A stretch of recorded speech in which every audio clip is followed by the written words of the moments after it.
Assalamu alaikum warahmatullahi wabarakatuh. Kam jirtu kabajamtoota fi jaalatamtoota hordoftoota gabayaatuu fi kun gabayaatuu fi odeeffannoo yeroo kamiyyuu akka fi keessan irratti hundaa'uudhaani odeeffannoo isin biraan geenu jira. Warroonni yeroo jalqabaatiif gara YouTube channelii kanaa dhuftan subscribe gochuudhaan maatii keenyatti dabalamaa maatii keenya kan taatan like share gochuudhaan nu daawwadhaa isin jira. Egaa guyyaa har'aasii akkuma kana dura baratame odeeffannoo baay'ee tokko barbaachisaa ta'ee fi haala yeroo irratti hundaa'e gaafii hedduu keessanii kan ta'e qabadhee isiniif dhufee jira. Innis maalidha jettan meeshaalee ijaarsaa biyya keenya keessatti gatiin isaa maal fakkaata kan yeroo ammaa kan jedhu meeshaalee ijaarsa manaatiif oolan ijaarsa dallaatii fi ijaarsota garaagaraatiif kan oolan tokko tokko isaaniitiin qabadhee isiniif dhufee jira. Meeshaaleen kunniin qorqorroo, simmintoo, ashawaa, daawitee, mismaara dabalatee biyyee fi bilokkeettee dabalatee meeshaalee kanaaf kan kana fakkaatan ijaarsa manaatiif oolan hunda isaa tokko tokko isaatiin gatii isaa kan yeroo ammaa qabadhee isiniif dhufee jira. Hamma xumura qophii keenyaatti nu wajjin turaan affeerraa keenya qophii kana qopheessiisan biraan kan goon obboleessa keessan Ibraahim Buriiti. Egaa akkuma jalqabarratti isiniif kaasuuf jaaletti yeroo kana meeshaaleen ijaarsa manaa tokko tokko isaanii gatiin isaa baay'ee tokko gadi bu'ee kan jiru jechaadha. Keessattuu simmintoo wal qabate meeshaaleen tokko tokko ammoo gatiin isaa dabalee jira. Kanas gatii isaa tokko tokko isaatiin isin biraan gaha jechaadha. Keessattuu ji'oota takka lama darban keessatti simmintoon gatiin isaa baay'ee tokko ol ka'aa ture jechaadha. Qarshii 800 hamma 850 naannootti tures jira.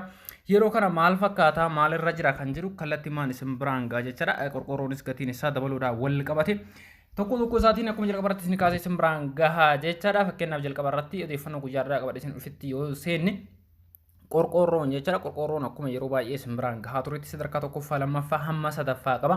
Maqaa isaa irratti hundaa'uudhaanis hamma maqaa 5 biyya keenya keessatti kan itti fayyadamu jechaadha. Isaan kana keessa tokkoffaa lammaffaa sadaffaa kan ta'an keessattuu ijaarsa manaatiif kan oolan jechaadha. Isa sadarkaa tokkoffaa ta'e jechaadha. Inni gatiin isaa maal fakkaata kan jedhuu fi sadarkaa tokkoffaa kan ta'e qarshii 360 gurguramaa jira jechaadha. Cimina hedduu qaba qorqorroon kun. Kanaaf yeroo kana biyya keenya keessatti naannoo kamittuu qarshii kanaan gurguramaa jira jechaadha. Qarshii 360 gurguramaa jira. Sadarkaa lammaffaa kan ta'e ammas inni kunis ijaarsa manaatiif baay'ee tokko bareedaadha jechaadha. Qarshii 335 gurguramaa jira.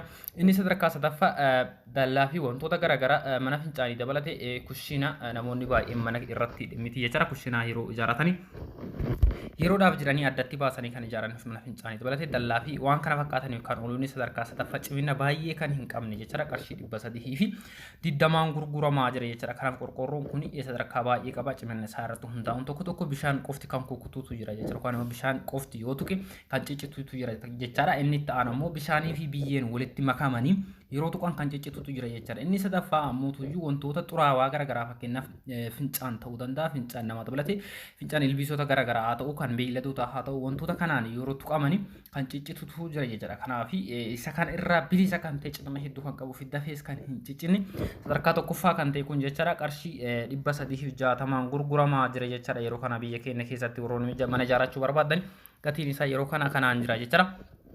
Egaa itti aansuudhaan akkuma jalqabarratti isin kaasee simmintoo yeroo kana gatiin isaa hamma tokko gadi bu'ee jira jechuudha.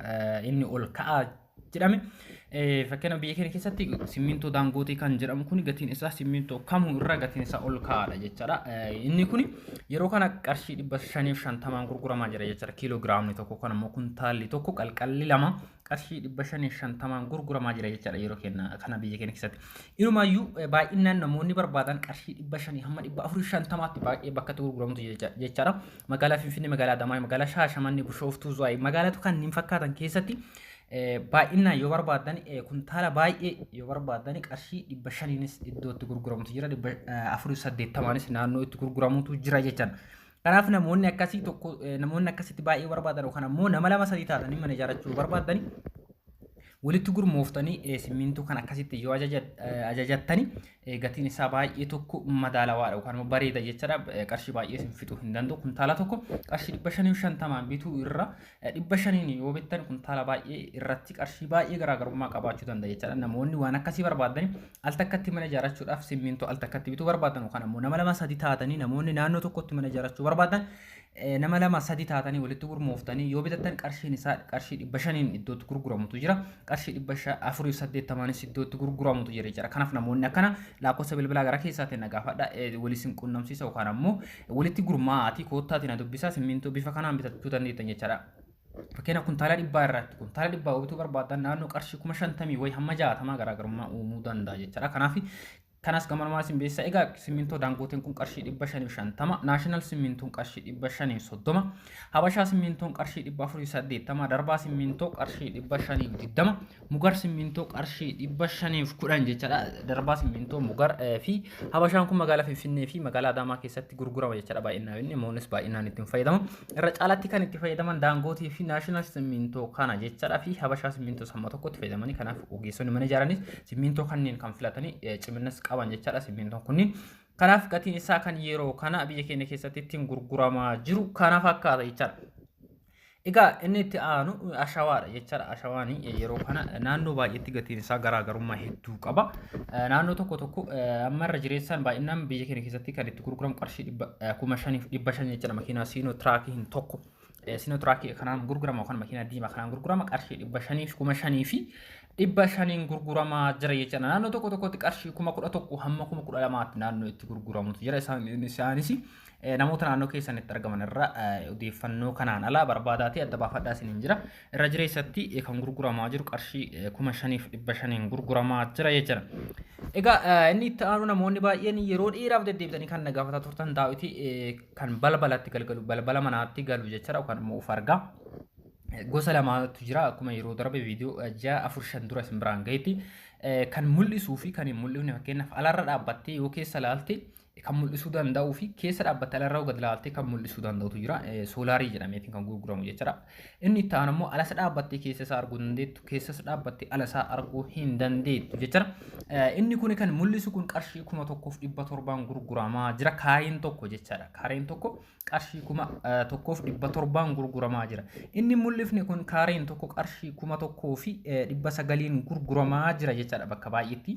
Kanaaf qarshii kanaan hamma manni keessan isinii dhufamee lakkaa'ame yookaan ammoo mattarame erga manni keessan safarame booda balbala keessan dabalatee foddaa dabalatee iddoo daawwitiin itti galuu qabutti erga safarame booda safarame hamma mana keessanii sana yookaan ammoo manni keessan kaaree 10 haa ta'u kaaree 15 hamma kaaree mana keessanii sanaan herreegame yookaan ammoo kaaree balbala keessanii fi foddaa keessanii walitti herreegame kaareen tokko qarshii 1,700 kan mul'isu kun kan mul'ifne immoo qarshii 1,900 kanaan herreegame hamma akka dhufu beekameetiin kan isinii dalagamu jechaadha. Kanaaf inni gatiin isaa baay'ee tokko dabalee jira jechaadha. Keessattuu kan mul'ifne kun qarshii 500 hamma 600 ture jechaadha 6-4 dura. Kanaaf yeroo kana gatiin isaas baay'ee dabalee jira 1,700 galee jira inni mukuun immoo qarshii 1,900 galee jira jechaadha. Yeroon booda immoo kanarra daran dabala jechaadha.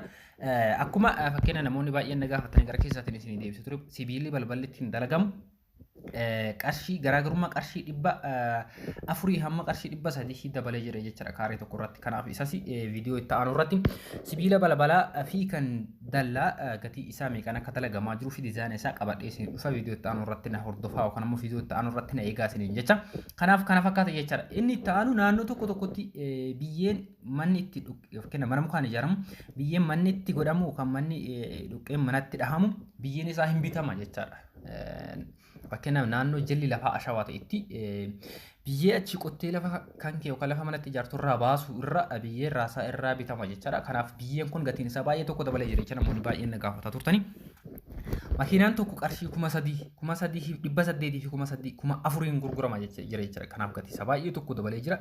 Waggaa tokko kammoo 6 dura qarshii 2,000 hamma 2,500 kan ture jecha innis qarshii 3,000 galee jira namoonni biyya na gaafatan sun 3,800 fi 4,000 galee jira jechaadha. Kanaaf innis kana fakkaata. Odeeffannoo guyyaa irraa qabadhee isin dhufe meeshaalee hanga ammaa san biraan gaa ture kanneen jechaadha. Kana fakkaata meeshaalee kanneen irraa kan hafan kanneen akka bulokkeettii feerroo fi mismaara dabalatee sibiila balbalaa fi kan dallaa viidiyoo itti aanu irratti qabadhee isiniif dhufa. Waan hordoftanii galatoomaa galanni keessan dachaadha. Gaafis qabaattanii yaadaa fi ergaas yoo qabaattanii karaa lakkoofsa bilbilaa keenyaatiin nu gaafadha. Kanaaf kana qofas osoo hin taane hin ta'us taanaan koomentii jalatti yaada keessa yaada babbareedaa nu ijaaruu danda'u nu cimsuu danda'uu fi akka hojjennu nu kakaasuu danda'u nu kaasanii jira. Waan hordoftanii galanni keessan dachaadha. Viidiyoo biraatiin hanga walitti binutti nagaan